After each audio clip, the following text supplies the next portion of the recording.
নমস্কাৰ প্ৰিয় দৰ্শক, দিনটোৰ আটাইতকৈ বেছি গুৰুত্বপূৰ্ণ খবৰসমূহৰ সৈতে আপোনাক ৰাইজৰ বাতৰিলৈ স্বাগতম জনাইছোঁ। আজি অসমীয়া আঘোণ মাহৰ 15 তাৰিখ আৰু ইংৰাজী 2 ডিচেম্বৰ।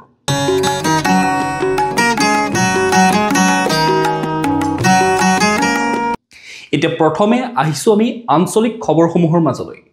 অপৰাধীৰ ৰম্যভূমিত পৰিণত হৈছে গুৱাহাটী মহানগৰ। বিগত 11টা মাহত সংঘটিত হৈছে 1583টা অপৰাধৰ ঘটনা। উত্তৰ পূবৰ দুৱাৰমুখ হিচাপে পৰিগণিত গুৱাহাটী মহানগৰ সম্প্ৰতি অপৰাধীৰ বাবে হৈ পৰিছে ৰম্যভূমি। স্মাৰ্ট আৰক্ষীক বুঢ়া আঙুলি দেখুৱাই প্ৰায় সংঘটিত হৈ আহিছে ইটোৰ পিছত সিটো অপৰাধমূলক কাৰ্যকলাপ। লগতে চোৰৰ চাফাই অভিযান দৈনিক অব্যাহত আছে মহানগৰীত। আৰক্ষীৰ পৰা লাভ কৰা তথ্য অনুসৰি বিগত 11টা মাহত সংঘটিত হৈছে 1583টা অপৰাধৰ ঘটনা। ইয়াৰে সৰ্বাধিক 1208টা চুৰিকাণ্ড সংঘটিত হোৱাৰ বিপৰীতে 206টাকৈ অপহৰণকাণ্ড, 102টা লুণ্ঠনৰ ঘটনা, 59টা হত্যাকাণ্ডৰ ঘটনা, 6টাকৈ ডকাইতি কাণ্ড আৰু 2টা যৌতুকজনিত অপৰাধ। এনেবোৰ অপৰাধজনিত ঘটনাৰ পৰিসংখ্যা বৃদ্ধিত উদ্বিগ্ন হৈ পৰিছে মহানগৰবাসী। এই ক্ষেত্ৰত গুৱাহাটী স্মাৰ্ট আৰক্ষী অপৰাধ নিয়ন্ত্ৰণত কিমান স্মাৰ্ট হয় সেয়া আগন্তুক দিনতহে লক্ষণীয় হ'ব। এতিয়া আহিছোঁ আমি পৰৱৰ্তী খবৰটোলৈ। আজিৰ পৰা আৰম্ভ নাগালেণ্ডৰ 26 সংখ্যক হৰ্ণবিল মহোৎসৱ 2025। নাগালেণ্ডৰ কোহিমাৰ কিচামা গাঁৱৰ আজিৰে পৰা 26 সংখ্যক হৰ্ণবিল মহোৎসৱ আৰম্ভ হৈছে। সমান্তৰালকৈ আজি ৰাজ্যখনৰ প্ৰতিষ্ঠা দিৱসো। প্ৰতিষ্ঠা দিৱসৰ সৈতে একেলগে 10 দিনীয়া কাৰ্যসূচীৰে আয়োজন কৰা হৈছে হৰ্ণবিল মহোৎসৱ। এই মহোৎসৱত নগা জনজাতিসকলক একলগ কৰি ৰাজ্যখনৰ লোকসংগীত, শিল্প, খাদ্য সম্ভাৰ আদিৰ মাধ্যমেৰে বৰ্ণাঢ্য সাংস্কৃতিক প্ৰদৰ্শন কৰা হ'ব। প্ৰায় 2 দশক পূৰ্বে পৰ্যটনৰ পদক্ষেপ হিচাপে আৰম্ভ কৰা হৰ্ণবিল মহোৎসৱ বৰ্তমান বিশ্বৰ অন্যতম আকৰ্ষণীয় সাংস্কৃতিক মহোৎসৱ হিচাপে পৰিগণিত হৈছে। এই মহোৎসৱে এখন গোলকীয় মঞ্চ হিচাপে দেশ বিদেশৰ পৰ্যটক, সহযোগী তথা শিল্পীসকলক আকৰ্ষণ কৰি আহিছে। আনহাতে কোহিমাত আজি মুখ্যমন্ত্ৰী নেইফিউ ৰিঅ'ৰ উপস্থিতিত প্ৰতিষ্ঠা দিৱস উপলক্ষে বিশেষ অনুষ্ঠানৰো আয়োজন কৰা হৈছে। ৰাষ্ট্ৰপতি শ্ৰীমতী দ্ৰৌপদী মুৰ্মু আৰু প্ৰধানমন্ত্ৰী নৰেন্দ্ৰ মোদীয়েও নাগালেণ্ডৰ জনসাধাৰণক ৰাজ্যৰ প্ৰতিষ্ঠা দিৱস উপলক্ষে শুভেচ্ছা বাৰ্তা জনায়। এতিয়া আহিছোঁ আমি পৰৱৰ্তী খবৰটোলৈ। নগাঁৱৰ লুটুমাৰীৰ সংৰক্ষিত বনাঞ্চলত সম্পন্ন হ'ল উচ্ছেদ অভিযান। নগাঁও জিলাৰ কামপুৰ ৰাজহ চক্ৰৰ অন্তৰ্গত লুটুমাৰী সংৰক্ষিত বনাঞ্চলত পৰহিৰে পৰা নগাঁও জিলা প্ৰশাসনে চলোৱা বৃহৎ উচ্ছেদ অভিযান কালি সম্পূৰ্ণ হয়। বনাঞ্চলখনৰ 5962 বিঘা ভূমি দীৰ্ঘদিন ধৰি এক বিশেষ সম্প্ৰদায়ৰ লোকে অবৈধভাৱে দখল কৰি বসবাস কৰি আহিছিল। বনাঞ্চলখনৰ কান্দাপাৰা, চানখোলা, মাজগাঁও, বেদেৰীপাৰ, জুৰিৰপাৰ আৰু নিমবাগান আদি অঞ্চলত বেদখল হৈ থকা ভূমি প্ৰশাসনে মুক্ত কৰে। গুৱাহাটী উচ্চ ন্যায়ালয়ৰ এক নিৰ্দেশৰ ভিত্তিত জিলা প্ৰশাসনে এই উচ্ছেদ অভিযান চলায়। উল্লেখযোগ্য যে জিলা প্ৰশাসনৰ নিৰ্দেশ পোৱাৰ পিছত 70%তকৈ অধিক লোকে নিজৰ ঘৰ ভাঙি নিৰ্ধাৰিত সময়ৰ আগতে খালী কৰি দিয়ে। কালি উচ্ছেদ সম্পন্ন কৰাৰ পিছত বন বিভাগে এই বেদখলীকৃত ভূমি নিজৰ নিয়ন্ত্ৰণলৈ আনে। জিলা আয়ুক্ত দেৱাশীষ শৰ্মাই এই উচ্ছেদ অভিযানৰ সময়ত বেদখলকাৰী লোকসকলে শান্তিপূৰ্ণভাৱে সহযোগিতা কৰাত ধন্যবাদ জ্ঞাপন কৰে। বন বিভাগৰ বিশেষ মুখ্য সচিব MK যাদৱে কয় যে এই বনাঞ্চল হাতী মানুহৰ সংঘাতপূৰ্ণ অঞ্চল হিচাপে পৰিচিত। এই অঞ্চল পুনৰ বনাঞ্চল হিচাপে গঢ়ি তোলা হ'ব। স্থানীয় এক সূত্ৰই জনোৱা মতে বান খহনীয়াত সৰ্বস্বান্ত এই লোকসকলে এই বনাঞ্চলত বসবাস কৰি আহিছিল। এই লোকসকলে কৰা অভিযোগ অনুসৰি তেওঁলোকক কংগ্ৰেছে সংস্থাপনৰ কোনো ব্যৱস্থা নকৰিলে, যাৰ বাবে এই লোকসকলে দুৰ্ভোগ ভুগিব লগা হৈছে। চৌপাৰ্থত এই বেদখলীকৃত ভূমি সম্পূৰ্ণ বেদখলমুক্ত হৈছে যদিও ন্যায়ালয়ৰ ৰায়ৰ বাবে শতাধিক পৰিয়াল উচ্ছেদ হোৱা নাই। অৱশ্যে শীঘ্ৰেই এই লোকসকলক উচ্ছেদ কৰিব বুলি বন বিভাগে জানিবলৈ দিয়ে। এতিয়া আহিছোঁ আমি পৰৱৰ্তী খবৰটোলৈ। প্ৰাণৰ শিল্পী জুবিন গাৰ্গৰ নাম কৰ্তন নকৰিলে BLOA।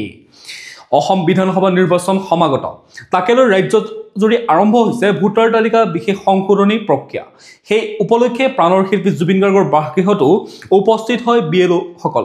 কিন্তু নিৰ্বাচনী ভোটাৰ তালিকা সংশোধন অনুসৰি যিহেতু মৃত ব্যক্তিসকলৰ নাম কৰ্তন কৰা হয় ভোটাৰ তালিকাৰ পৰা, কিন্তু প্ৰাণৰ শিল্পীজনৰ নাম কৰ্তন নকৰিলে নিৰ্বাচনী বিষয়াগৰাকীয়ে। তাৰ বিপৰীতে লিখি থৈ আহিল, আত্মাই চিৰশান্তি লাভ কৰক, চিৰদিন অমৰ হৈ থাকক প্ৰাণৰ শিল্পীজন। এতিয়া আহিছোঁ আমি পৰৱৰ্তী খবৰটোলৈ। 4চকীয়া 2চকীয়া বাহনত নহয়, এইবাৰ হাতীত উঠি কইনা আনিবলৈ আহিল দৰা।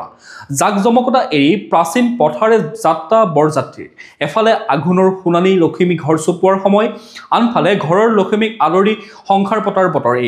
এতিয়া হৈছে বিয়াৰ বতৰ। আধুনিকতা পৰম্পৰা আৰু ৰীতি নীতিৰ সমাহাৰেৰে নিজা নিজা ধৰণে দৰা কইনাই নিজৰ অতিকে সোণালী মুহূৰ্তটো সজীৱ কৰি ৰখাৰ বাবে আখৰা তাৰ মাজতে দুই এক আকৌ ব্যতিক্ৰমী প্ৰয়াসেৰে চমক সৃষ্টিৰ পৰিকল্পনা মুঠতে নিজৰ যুগ্ম জীৱনৰ মুহূৰ্তটো সুন্দৰ সজীৱ কৰি ৰখাৰ প্ৰয়াস এই ধাৰাৰ মাজতে এখন বিশেষ বিয়াই এতিয়া মাজুলীত চৰ্চা লাভ কৰিবলৈ সক্ষম হৈছে কিয়নো এই বিয়াখনে স্মৰণ কৰিছে অতীত মাধুৰী বিলাই দিছে পুৰণি পৰম্পৰাৰ সুবাস দেওবাৰে মাজুলীত সম্পন্ন হোৱা এখন ব্যতিক্ৰমী বিয়াৰ কথা এতিয়া মানুহৰ মুখে মুখে চৰ্চিত হৈ আহিছে চাৰিচকীয়া বা দুচকীয়া বাহনত নহয় ঘোঁৰা বা ৰথতো নহয় এইবাৰ হাতীৰ পিঠিত উঠি কইনা আনিবলৈ আহিল দৰা জাকজমকতা এৰি প্ৰাচীন পথাৰে কইনা ঘৰলৈ যাত্ৰা বৰযাত্ৰী পুৰণি পৰম্পৰা ধৰি ৰখাৰ প্ৰয়াস ৰাইজৰ মাজুলীৰ এইখন ব্যতিক্ৰমী বিয়াই এতিয়া সকলোৰে দৃষ্টি আকৰ্ষণ কৰিছে এতিয়া এইছো আমি পৰৱৰ্তী খবৰটোলৈ আজি অসম দিৱস বা চুকাফা দিৱস অসমৰ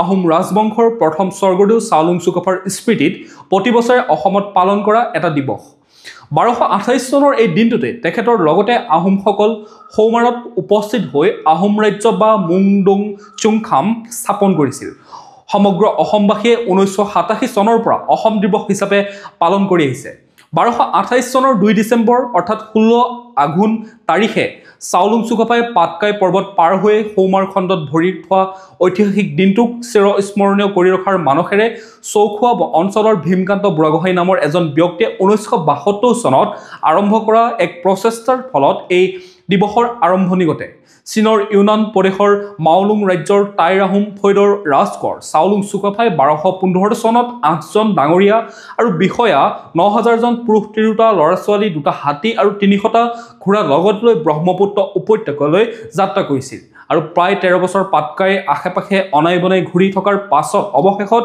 1228 চনত সৌমাখণ্ডত প্ৰৱেশ কৰি চৰাইদেউত ৰাজধানী পাতে যুদ্ধ বিগ্ৰহ এৰাই চলি অতি বিচক্ষণতাৰে চুকাফাই ব্ৰহ্মপুত্ৰ দুয়োপাৰে থকা সৰু সৰু জনগোষ্ঠীৰ ৰাজ্যসমূহ একত্ৰিত কৰি অসম আৰু অসমীয়া জাতি গঢ়ি তুলিছিল সকলোৰে মাজত মিত্ৰতা বজাই ৰাখিবলৈ নিজৰ ভাষা টাই আৰু নিজৰ টাও ধৰ্ম ত্যাগ কৰি সকলো জনগোষ্ঠীৰ সৈতে মিলি এক নতুন ভাষাৰ সৃষ্টিত অৰিহণা যোগাইছিল তেখেতৰ মহৎ আদৰ্শ গ্ৰহণ কৰি আহোমসকলে 600 বছৰ শাসন কৰিছিল চুকাফায়ে পোনপ্ৰথমে অসমত বুৰঞ্জী চৰ্চাৰ পৰম্পৰাও আৰম্ভ কৰিছিল এতিয়া এইছো আমি পৰৱৰ্তী খবৰটোলৈ আজিৰ পৰা হাগ্ৰামা মহিলাৰী নেতৃত্বাধীন চৰকাৰৰ বাজেট অধিৱেশন আজিৰ পৰা বিটিসি সদৰ কুকুৰাঝাৰ চহৰৰ বডুফা নগৰস্থিত বিটিসি পৰিষদীয় বিধানসভা ভৱনত দুদিনীয়াকৈ অনুষ্ঠিত হ'ব হাগ্ৰামা মহিলাৰীৰ নেতৃত্বাধীন বিটিসিৰ নতুন পৰিষদীয় চৰকাৰখনৰ প্ৰথমখন বাজেট অধিৱেশন 1 পৰা 3 ডিচেম্বৰলৈ অনুষ্ঠিত হ'বলগীয়া বাজেট অধিৱেশনৰ প্ৰতি লক্ষ্য ৰাখি বডুফা নগৰত গঢ়ি তোলা হৈছে কটকটীয়া নিৰাপত্তা বেহু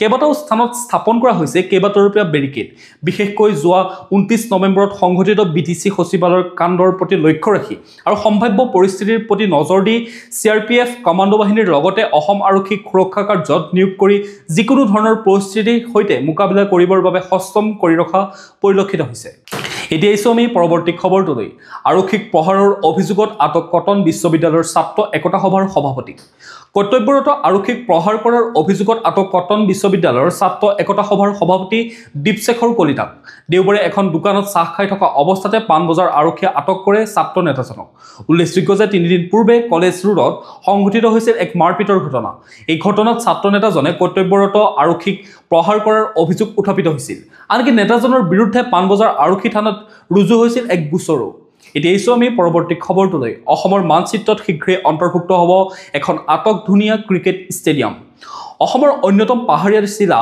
ডিমা হাছাওৰ উদ্যোগী নগৰী হিচাপে পৰিচিত উমৰাংচুত অসম ক্ৰিকেট সন্থাৰ উদ্যোগত নিৰ্মাণ কৰা হৈছে এখন আটকধুনীয়া ক্ৰিকেট ষ্টেডিয়াম অষ্ট্ৰেলিয়া নিউজিলেণ্ড দক্ষিণ আফ্ৰিকা ইংলেণ্ড আদি দেশৰ আৰ্হিলৈ প্ৰকৃতিক ধ্বংস নকৰাকৈ ক্ৰিকেট ষ্টেডিয়ামখন নিৰ্মাণ কৰা হৈছে প্ৰাকৃতিক সৌন্দৰ্যৰে ভৰপূৰ উমৰাংচুৰ নিৰ্মিত এইখন ক্ৰিকেট ষ্টেডিয়াম হ'ব দেশৰ ভিতৰতে ধুনীয়া ষ্টেডিয়ামসমূহৰ ভিতৰত অন্যতম এখন অহা 5 ডিচেম্বৰত অসম ক্ৰিকেট সন্থাৰ এই নতুন ক্ৰিকেট ষ্টেডিয়ামখন উদ্বোধন কৰিব অসমৰ মুখ্যমন্ত্ৰী ডক্টৰ হিমন্ত বিশ্ব শৰ্মাই তাৰ পূৰ্বে এই ষ্টেডিয়ামখন পৰিদৰ্শন কৰে BCCIৰ সচিব দেৱজিৎ শইকীয়াই এই সময়ত তেওঁ কয় যে উত্তৰ কাছাৰ পাৰ্বত্য স্বায়ত্তশাসিত পৰিষদৰ মুখ্য কাৰ্যবাহী সদস্য দেৱলাল গাৰ্ডুছাই উমৰাংচুত এখন ক্ৰিকেট ষ্টেডিয়াম নিৰ্মাণৰ বাবে 30 বিঘা ভূমি আবণ্টন দিছিল ইয়াৰ পূৰ্বে ডিমা হাছাও জিলাত এখন ক্ৰিকেট ষ্টেডিয়াম নিৰ্মাণৰ বাবে হাফলঙত ভূমি বিচৰা হৈছিল কিন্তু তাত সমভূমিত একেলগে ইমান বেছি পৰিমাণৰ ভূমি নথকাৰ বাবে উমৰাংচুত এই স্থান আমি বাছনি কৰিছিলোঁ 4 বছৰ পূৰ্বে ক্ৰিকেট ষ্টেডিয়ামখন নিৰ্মাণৰ পৰিকল্পনা কৰিছিল অসম ক্ৰিকেট সন্থাই।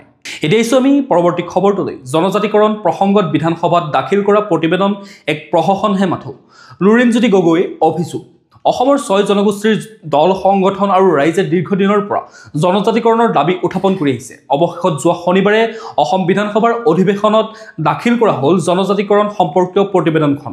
6 জনগোষ্ঠীৰ জনজাতিকৰণ প্ৰসংগত মন্ত্ৰীগোটে দাখিল কৰা এই প্ৰতিবেদনক লৈ সন্তুষ্ট নহয় একাংশ দল সংগঠন।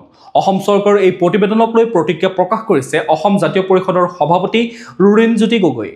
সোমবাৰে ডিব্ৰুগড়ত এক সংবাদমেলত অসম জাতীয় পৰিষদৰ সভাপতিগৰাকীয়ে কয় যে বিভিন্ন দল সংগঠন বা জাতীয় জীৱনৰ আন বহুতো দল সংগঠনেও অতি সৰব আৰু শক্তিশালী ভূমিকা পালন কৰি আহিছিল। আমাৰ সকলোৰে স্পষ্ট দৃষ্টিভংগী যে অসমৰ জনজাতিসকলৰ স্বাৰ্থ সুৰক্ষিত কৰি আৰু অধিকাৰ বিঘ্নিত নোহোৱাকৈ 6 জনগোষ্ঠীক জনজাতিকৰণৰ দাবী আমি দীৰ্ঘদিনৰ পৰাই কৰি আহিছোঁ। এই বিষয়টো আমাৰ ফালৰ পৰা বিভিন্ন সময়ত উত্থাপন কৰি আহিছোঁ। ইয়াৰ পিছত চৰকাৰে প্ৰতিবেদন প্ৰস্তুত কৰি এনেকুৱা পৰিৱেশ সৃষ্টি কৰিছে যেন 6 জনগোষ্ঠীক জনজাতিৰ স্বীকৃতি দি দিয়া হ'ল। ইয়াৰ পূৰ্বেও এনেধৰণৰ মন্ত্ৰীগোটৰ প্ৰতিবেদন কেন্দ্ৰীয় চৰকাৰক দিয়া হৈছে, কিন্তু কেন্দ্ৰীয় চৰকাৰে অসমৰ 6 জনগোষ্ঠীৰ জনজাতিকৰণৰ বিষয়টো গুৰুত্ব সহকাৰে বিবেচনা নকৰিলে। নিৰ্বাচনৰ প্ৰাকখনত বিধানসভাত দাখিল কৰা এক প্ৰতিবেদনত প্ৰহসনহে মাথো উল্লেখ কৰি অজাপৰ সভাপতিগৰাকীয়ে কয় যে নিৰ্বাচনৰ বৈতৰণি পাৰ হ'বলৈ বিজেপি চৰকাৰে প্ৰতিবেদন দাখিল কৰি দায়িত্ব সামৰিব বিচাৰিছে। 26 বিধানসভা নিৰ্বাচনৰ আগত অসমৰ 6 জনগোষ্ঠীক জনজাতি কৰিব নোৱাৰে। কেৱল ৰাজনৈতিক ব্যৱহাৰ কৰিবলৈহে এই প্ৰতিবেদন প্ৰস্তুত কৰা হৈছে বুলি অভিযোগ কৰে। জনজাতিকৰণৰ টোপ দি যাতে ভোট ল'ব নোৱাৰে তাৰ বাবে 6 জনগোষ্ঠীৰ ৰাইজ আৰু দল সংগঠনক সজাগ সচেতন হ'বলৈ অনুৰোধ জনালে লুৰিণজ্যোতি গগৈয়ে। এতিয়া আহিছোঁ আমি পৰৱৰ্তী খবৰটোলৈ। বাগানৰ মাটি তেওঁলোকে ললিপপ বুলি ক'ব। দুদিন পিছত দেখিব কাগজ আহি ঘৰ পাবহি। বিৰোধীক আক্ৰমণ মুখ্যমন্ত্ৰীৰ। তেওঁলোকে সকলোকে ললিপপ বুলি কৈছিল, কিন্তু মানুহেতো লাভ পাই আছে। এতিয়া বাগানৰ মাটিও তেওঁলোকে ললিপপ বুলিয়ে ক'ব। দুদিন পিছত দেখিব কাগজ আহি ঘৰ পাই যাব। 6 জনগোষ্ঠীৰ জনজাতিকৰণৰ সন্দৰ্ভত বিৰোধীয়ে কৰা সমালোচনাৰ এইদৰে প্ৰত্যুত্তৰ দিলে মুখ্যমন্ত্ৰীয়ে। সোমবাৰে ব্ৰহ্মপুৰত মুখ্যমন্ত্ৰী ডক্টৰ হিমন্ত বিশ্ব শৰ্মাৰ এই প্ৰতিক্ৰিয়া। মুখ্যমন্ত্ৰীৰ মহিলা উদ্যমিতা আঁচনিৰ চেক বিতৰণৰ উদ্দেশ্যে সোমবাৰে পুনৰ নগাঁৱত উপস্থিত হয় মুখ্যমন্ত্ৰী ডক্টৰ হিমন্ত বিশ্ব শৰ্মা। নগাঁও, বটদ্ৰৱা, কলিয়াবৰ আৰু ৰহাৰ পাছত সোমবাৰে নগাঁৱৰ ব্ৰহ্মপুৰ বিধানসভা সমষ্টিৰ হিতাধিকাৰীক মহিলা উদ্যমিতা আঁচনিৰ অধীনত চেক বিতৰণ কৰিবলৈ উপস্থিত হৈছিল মুখ্যমন্ত্ৰীগৰাকীয়ে, আৰু তাতে তেওঁ বিৰোধীক এনেদৰে সমালোচনা কৰা দেখা গ'ল। এতিয়া আহিছোঁ আমি পৰৱৰ্তী খবৰটোলৈ। 5 দিন ধৰি বন্ধ হৈ আছে তেজপুৰ বিশ্ববিদ্যালয়ৰ শৈক্ষিক ভৱন। তেজপুৰ কেন্দ্ৰীয় বিশ্ববিদ্যালয়ত অব্যাহত আছে প্ৰতিবাদ। বিগত 5 দিন ধৰি স্থবিৰ হৈ পৰিছে শৈক্ষিক পৰিৱেশ। বিশ্ববিদ্যালয়খনত ব্যাপক দুৰ্নীতি সংঘটিত হোৱাৰ অভিযোগ উত্থাপিত হোৱাৰ পিছতো ৰাজ্যপালে দিয়া তদন্তৰ কোনো ফলাফল ওলোৱা নাই। যোৱা 22 ছেপ্টেম্বৰৰ পৰা বিশ্ববিদ্যালয়খনৰ ভিতৰত আৰম্ভ হোৱা প্ৰতিবাদ এতিয়া ৰাজপথলৈ আহিছে। শুকুৰবাৰে ছাত্ৰ-ছাত্ৰীসকলে বিশ্ববিদ্যালয়ৰ মূল জ্যোতিতোৰণ সম্পূৰ্ণৰূপে বন্ধ কৰি দিয়ে। তেজপুৰ বিশ্ববিদ্যালয়ৰ একাডেমিক ভৱন আৰু বিশ্ববিদ্যালয়ৰ প্ৰশাসনিক ভৱন যোৱা 5 দিন ধৰি বন্ধ কৰি ৰাখিছে প্ৰতিবাদকাৰীয়ে। যোৱা শুকুৰবাৰৰ পৰা ছাত্ৰ-ছাত্ৰীসকলে বিশ্ববিদ্যালয়ৰ মূল জ্যোতিতোৰণ সম্পূৰ্ণৰূপে বন্ধ কৰি কোনো লোকক প্ৰৱেশ কৰিবলৈ দিয়া নাই আৰু সেয়া বৰ্তমানেও অব্যাহত আছে। ছাত্ৰ-ছাত্ৰীসকলে তোৰণৰ ভিতৰত বহি প্ৰতিবাদী কাৰ্যসূচী গ্ৰহণ কৰে। বিশ্ববিদ্যালয়ৰ প্ৰতিটো পথতে বিভিন্ন বেনাৰ লগাই সাব্যস্ত কৰি আহিছে প্ৰতিবাদ। বিশ্ববিদ্যালয়ৰ কৰ্মচাৰীসকলেও একমাত্ৰ নিজৰ উপস্থিতিৰ চহী কৰি সকলোৱে মূল তোৰণৰ সন্মুখত প্ৰতিবাদত নামিছে। এতিয়া আহিছোঁ আমি পৰৱৰ্তী খবৰটোলৈ। গহপুৰত পুনৰ 4জন দুৰ্ধৰ্ষ গড় চিকাৰী গ্ৰেপ্তাৰ। গহপুৰৰ দক্ষিণাঞ্চলৰ ব্ৰহ্মপুত্ৰৰ দাঁতিকাষৰীয়া কাজিৰঙা ষষ্ঠ সংযোজন এলেকাৰ সমীপৱৰ্তী বিভিন্ন অঞ্চলৰ পৰা পুনৰ গ্ৰেপ্তাৰ কৰা হৈছে 4জনকৈ দুৰ্ধৰ্ষ গড় চোৰাং চিকাৰী। বিশ্বনাথ ৱাইল্ড লাইফ ডিভিজনৰ DFO Rituparan Bora, Gomiri eastern ranger range forest officer Gautam Temung, Panibharal crime investigation ranger range forest officer Raju Saikia, forester grade 1 Pankaj Khataniar আৰু উত্তম চামৰ নেতৃত্বত যোৱা 28 নৱেম্বৰৰ পৰা চলাই থকা কৌশলপূৰ্ণ অভিযানত গ্ৰেপ্তাৰ হৈছে কেইবাটাও চোৰাং চিকাৰী। ধৃত গড় চিকাৰী 4টা হৈছে গহপুৰ আৰক্ষী থানাৰ অন্তৰ্গত ৰাওনামুখৰ মুৰলী মিলিৰ পুত্ৰ বিশ্বৰূপ মিলি, গজপুৰীয়াৰ হৰকান্ত পেগুৰ পুত্ৰ ৰণোজ পেগু, সৰুতামুলিৰ গোলাপচন পাংচুৰ পুত্ৰ বিমল পাংচুন আৰু সৰুতামুলিৰ নীৰেণ পেগুৰ পুত্ৰ বিৰগু পেগু। উক্ত অভিযানত অভিযানকাৰী দলটোৱে তেওঁলোকৰ জিম্মাৰ পৰা এটা 12 বৰৰ একক বেৰেল ৰাইফেল সহ 2 জাই হস্তনিৰ্মিত গুলী উদ্ধাৰ কৰিবলৈ সক্ষম হয়। কাজিৰঙা ৰাষ্ট্ৰীয় উদ্যানত গড় হত্যাৰ বাবে পৰিকল্পনা ৰচিছিল উক্ত চোৰাং চিকাৰীকেইটাই। জানিব পৰা মতে কাজিৰঙা ৰাষ্ট্ৰীয় উদ্যানত গড় চিকাৰৰ বাবে এটা চোৰাং চিকাৰী দলে পৰিকল্পনা কৰাৰ তথ্য লাভ কৰিছিল উক্ত অভিযানকাৰী দলটোৱে। ইয়াৰ পাছতে যোৱা 28 নৱেম্বৰৰ পৰা গহপুৰৰ দক্ষিণাঞ্চলৰ স্পৰ্শকাতৰ অঞ্চলসমূহত জোৰদাৰ অভিযান চলাই আছে অভিযানকাৰী দলটোৱে। এতিয়া আমি পৰৱৰ্তী খবৰটোলৈ। ৰাজ্যিক কেবিনেট বৈঠকৰ সিদ্ধান্ত 9 ডিচেম্বৰত 860 গছি বন্তি প্ৰজ্বলন কৰি স্মৰণ কৰিব শ্বহীদক। জনতা ভৱনত দেওবাৰে অনুষ্ঠিত হয় ৰাজ্যিক কেবিনেটৰ বৈঠক। মুখ্যমন্ত্ৰী ডক্টৰ হিমন্ত বিশ্ব শৰ্মাৰ অধ্যক্ষতাত অনুষ্ঠিত হয় এই কেবিনেট বৈঠক। কেইবাগৰাকী মন্ত্ৰী উপস্থিত থকা এই বৈঠকত আগন্তুক দিনৰ উন্নয়নৰ বাবে কেইবাটাও সিদ্ধান্ত গ্ৰহণ কৰে। কেবিনেট বৈঠকত শ্বহীদ দিৱসক লৈ কেতবোৰ আলোচনা কৰা হয়। আনহাতে কেবিনেটৰ বৈঠকৰ অন্তত মুখ্যমন্ত্ৰীয়ে ডক্টৰ হিমন্ত বিশ্ব শৰ্মাই সংবাদমেল সম্বোধন কৰি আজিৰ সিদ্ধান্তসমূহৰ বিষয়ে অৱগত কৰে। কেবিনেট বৈঠকত লোৱা সিদ্ধান্তসমূহ হ'ল চমুকৈ 10 ডিচেম্বৰত গুৱাহাটীৰ বৰগাঁৱত উদ্বোধন কৰা হ'ব শ্বহীদ স্মাৰক। 9 ডিচেম্বৰত 860 গছি বন্তি প্ৰজ্বলন কৰি স্মৰণ কৰিব শ্বহীদক। 10 ডিচেম্বৰৰ কাৰ্যসূচীলৈ নিমন্ত্ৰণ কৰিব 860 শ্বহীদৰ পৰিয়ালক। প্ৰতি জিলাতে 1ৰ পৰা 10 সহস্ৰাধিক লোকে পৰিৱেশন কৰিব শ্বহীদ প্ৰণামো তোমাক। NHMত কাম কৰি থকাৰ সময়ত মৃত্যু হোৱা কৰ্মীলৈ সাহায্য দিব 7.5 লাখ টকা। পূৰ্বে এই ধনৰাশিৰ পৰিমাণ আছিল 5 লাখ টকা। 5খন মিনি ITIত কাম কৰি থকা কৰ্মচাৰীৰ দৰমহা 35% বৃদ্ধিৰ সিদ্ধান্ত। লগতে প্ৰতি বছৰে 6% দৰমহা বৃদ্ধি হ'ব এইসকল কৰ্মচাৰী। ৰাজ্যৰ কেইবাখনো মহাবিদ্যালয় বিশ্ববিদ্যালয়লৈ ৰূপান্তৰিত কৰা হৈছিল। মহাবিদ্যালয় কেইখনৰ পূৰ্বৰ অধ্যক্ষসকলৰ কাৰ্যকাল 3 বছৰ বৃদ্ধি। বিশ্ববিদ্যালয়ৰ ধাৰাবাহিকতা ৰক্ষাৰ অৰ্থে এই সিদ্ধান্ত। 6 জনগোষ্ঠীৰ জনজাতিকৰণ সম্পৰ্কত দাখিল কৰা প্ৰতিবেদনক লৈ আলোচনা। কেবিনেট কমিটিৰ এই প্ৰতিবেদনে 6 জনগোষ্ঠীৰ জনজাতিকৰণৰ পথ মুকলি কৰিব। লগতে বৰ্তমানৰ জনগোষ্ঠীখিনিৰো কোনো ক্ষতি নহয়। CCTOক আলোচনালৈ আমন্ত্ৰণ জনোৱা হ'ব। কংগ্ৰেছে যদি ভাল পৰামৰ্শ দিব পাৰে আমাক দিয়ক। NHMৰ প্ৰতিবাদী কাৰ্যসূচীক লৈ মুখ্যমন্ত্ৰীৰ মন্তব্য। নিৰ্বাচনৰ পূৰ্বে আন্দোলন হ'লে আমি কাৰ সৈতে আমি আলোচনা কৰিম বুলি মন্তব্য ডক্টৰ হিমন্ত বিশ্ব শৰ্মাৰ। এতিয়া আমি পৰৱৰ্তী খবৰটোলৈ। পশ্চিমবংগৰ ফিল্ম ফেষ্টিভেলত উজলিল চিন্ময় বাৰ্মাৰ খিৰিকী। ৰাজ্যৰ সাংস্কৃতিক ক্ষেত্ৰখনৰ বাবে এক সুখবৰ। ৰাজ্যৰ বাহিৰত অনুষ্ঠিত ফিল্ম ফেষ্টিভেলত পুনৰ উজলি উঠিছে অসমৰ চুটি ছবি। চুবুৰীয়া ৰাজ্য পশ্চিমবংগত অনুষ্ঠিত হোৱা পশ্চিমবংগ চুটি ছবি মহোৎসৱ 2025ত জিলিকিবলৈ সক্ষম হৈছে প্ৰতিশ্ৰুতি সম্পন্ন ছবি নিৰ্মাতা চিন্ময় বাৰ্মাৰ খিৰিকী নামৰ চুটি ছবিখন। এই ছবিখনৰ বাবে চিন্ময় বাৰ্মাই লাভ কৰিছে শ্ৰেষ্ঠ পৰিচালকৰ বঁটা। স্বাভাৱিকতে এই খবৰে ৰাজ্যৰ সাংস্কৃতিক ক্ষেত্ৰৰ লগতে ৰাজ্যবাসীক আনন্দিত কৰি তুলিছে। উল্লেখযোগ্য যে পৰিচালক বাৰ্মাই ইয়াৰ আগেও ৰাজ্যৰ বাহিৰৰ লগতে বিদেশতো সন্মান বুটলিবলৈ সক্ষম হৈছিল। খিৰিকী হৈছে তেওঁৰ 9মতম ছবি। ইয়াৰ পূৰ্বে তেওঁ ঘোঁৰাপাক আদিৰ ছবিৰে সন্মান বুটলিবলৈ সক্ষম হৈছিল। পৰিচালক বাৰ্মাই মূলতঃ অসমীয়া লোককথা আৰু লোকসাহিত্যৰ আধাৰত নিৰ্মাণ কৰি আহিছে চুটি ছবিসমূহ। অসমীয়া লোকসাহিত্যক দেশৰ প্ৰেক্ষাপটত তুলি ধৰাৰ এয়া এক ক্ষুদ্ৰ প্ৰয়াস বুলি পৰিচালকগৰাকীয়ে জানিবলৈ দিয়ে। প্ৰিয় দৰ্শক, আপোনালোকে বাতৰিসমূহ চাই থাকিব, তাৰ মাজতে আমাৰ চেনেলটো ছাবস্ক্ৰাইব কৰি ল'বলৈ নাপাহৰিব। লগতে নটিফিকেশ্যন বেল আইকনটো প্ৰেছ কৰি ৰাখিব, তেতিয়াহে আপোনালোকে আমাৰ নিউজৰ ভিডিঅ'ৰ আপডেটসমূহ পাই থাকিব। লগতে ভিডিঅ'টো যদি চাই ভাল পায় এটা লাইক কৰি থৈ যাব আৰু কমেণ্টত আপোনাৰ মতামত দিবলৈও নাপাহৰিব। এতিয়া জানি লোৱা হওক আজিৰ দিনটোৰ বতৰৰ বতৰা। ভাৰতীয় বতৰ বিজ্ঞান কেন্দ্ৰৰ তথ্যমতে 2 ডিচেম্বৰ 2025ৰ মঙলবাৰৰ দিনটো অসমৰ আকাশ আংশিকভাৱে মেঘাচ্ছন্ন হৈ থকাৰ সম্ভাৱনা আছে। দিনটোৰ সৰ্বোচ্চ তাপমাত্ৰা 26 ডিগ্ৰী চেলছিয়াছ হ'ব আৰু ৰাতিৰ সৰ্বনিম্ন তাপমাত্ৰা 15 ডিগ্ৰী চেলছিয়াছ হ'ব। সূৰ্যোদয় হ'ব 5:53 আৰু সূৰ্যাস্ত হ'ব আবেলি 4:30। এতিয়া আমি ৰাষ্ট্ৰীয় গুৰুত্বপূৰ্ণ খবৰসমূহৰ মাজলৈ। অপাৰেশ্যন সিন্দুৰটোৰ বাবে সাজু ভাৰত। অপাৰেশ্যন সিন্দুৰ পিছত সীমান্তৰ পৰা উগ্ৰপন্থীৰ শিবিৰ তথা লঞ্চপেডসমূহ উঠাই নিছে পাকিস্তানে। এই দাবী BSFৰ এগৰাকী শীৰ্ষ বিষয়াই জনায় যে চৰকাৰে যদি নিৰ্দেশ দিয়ে তেন্তে প্ৰয়োজন সাপেক্ষে অপাৰেশ্যন সিন্দুৰটোৰ বাবেও সাজু সুৰক্ষা বাহিনীটো। অপাৰেশ্যন সিন্দুৰৰ সময়ত সেনাৰ ভূমিকাক প্ৰশংসা কৰে BSFৰ বিষয়াগৰাকীয়ে। দেশৰ সুৰক্ষা বাহিনীসমূহে যিদৰে কান্ধত কান্ধ মিলাই যুদ্ধ কৰিছে সেয়া অনবদ্য বুলি প্ৰকাশ কৰে বিষয়াগৰাকীয়ে। BSFৰ DIG বিক্ৰম কোঁৱৰে কয় যে অপাৰেশ্যন সিন্দুৰৰ সময়ত BSFে সীমান্তৰ সিপাৰৰ বহু সন্ত্ৰাসবাদী ঘাটি ধ্বংস কৰে, বহুকেইটা লঞ্চপেডো নিশ্চিহ্ন কৰি পেলায়। আক্ৰমণৰ সন্মুখত তিষ্ঠিব নোৱাৰি পাকিস্তান চৰকাৰে সন্ত্ৰাসবাদীৰ লঞ্চপেডসমূহ সীমান্তৰ এলেকাৰ পৰা উঠাই নিয়ে। অৱশ্যে চিলালকোট আৰু জফৰৱালত 12টা সন্ত্ৰাসবাদী লঞ্চপেড এতিয়াও আছে। এইসমূহ সীমান্তৰ পৰা বহু ভিতৰত অৱস্থিত। এই লঞ্চপেডসমূহ এতিয়াও সক্ৰিয়। DIG-গৰাকীয়ে কয় যে সীমান্তৰ পৰা 60টা লঞ্চপেড উঠাই নিছে পাকিস্তানে। 2025 চনত বাহিনীটোৰ সাফল্যৰ কথা বৰ্ণনা কৰিবলৈ গৈ অপাৰেশ্যন সিন্দুৰৰ প্ৰসংগ টানি আনে DIG-গৰাকীয়ে। BSFৰ ফালৰ পৰা কোৱা হৈছে যে সন্ত্ৰাসবাদীৰ লঞ্চপেডৰ সংখ্যা অনবৰতে সাল সলনি হৈ থাকে। এই লঞ্চপেডসমূহ কেতিয়াও নিষ্ক্ৰিয় হৈ নাথাকে। যেতিয়াই ভাৰতত সন্ত্ৰাসবাদীৰ অনুপ্ৰৱেশ কৰোৱাৰ প্ৰয়োজন হয় তেতিয়াই সেইবোৰ সক্ৰিয় হৈ উঠে। একোটা লঞ্চপেডত সন্ত্ৰাসবাদীৰ 2 পৰা 3টা দল থাকে। DIG কোৰৰ দাবী অপাৰেশ্যন সিন্দুৰৰ পিছত ভাৰত-পাক আন্তঃৰাষ্ট্ৰীয় সীমান্তত এতিয়া কোনো সন্ত্ৰাসবাদী শিবিৰ নাই। এতিয়া এইছো আমি পৰৱৰ্তী খবৰটোলৈ। আপুনি ধূম্ৰপায়ী নেকি? যদি চিগাৰেট হুপে তেন্তে জেপ গধুৰ কৰক আপোনাৰ।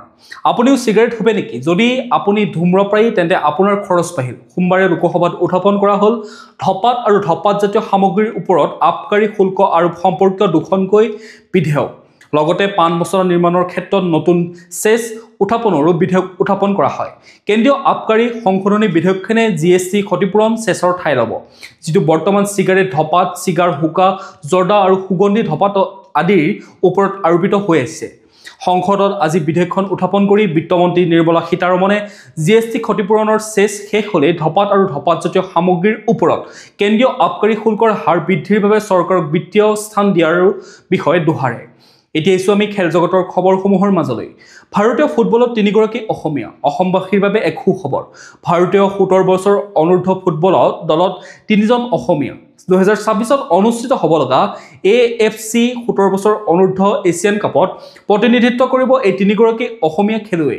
ভাৰতীয় ফুটবল দলটোক এছিয়াৰ অন্যতম শক্তিশালী ইৰাণৰ ফুটবল দলক পৰাস্ত কৰি এই প্ৰতিযোগিতাৰ বাবে যোগ্যতা অৰ্জন কৰিছে দলটোৱে। ইৰাণত 2-1 গলত পৰাস্ত কৰিছে ভাৰতে। তাৰ পূৰ্বে চাইনিজ টাইপেক 3-1 গলত পৰাস্ত কৰিছিল ভাৰতীয় দলটোৱে। দলটোত আছে ৰেহান আহমেদ আৰু মানৱজ্যোতি বৰুৱা। দলটোৰ সহকাৰী প্ৰশিক্ষক হিচাপে আছে অসমৰ শুভম ৰাভা। 2026ৰ AFC 17 বছৰ অনূৰ্ধ্বৰ এছিয়ান কাপ অনুষ্ঠিত হ'ব চৌদি আৰবত। এতিয়া এইছো আমি আন্তঃৰাষ্ট্ৰীয় গুৰুত্বপূৰ্ণ খবৰসমূহৰ মাজলৈ। শ্ৰীলংকাত আবদ্ধ ভাৰতীয় নাগৰিকক সুৰক্ষিতভাৱে স্বদেশলৈ স্থানান্তৰ।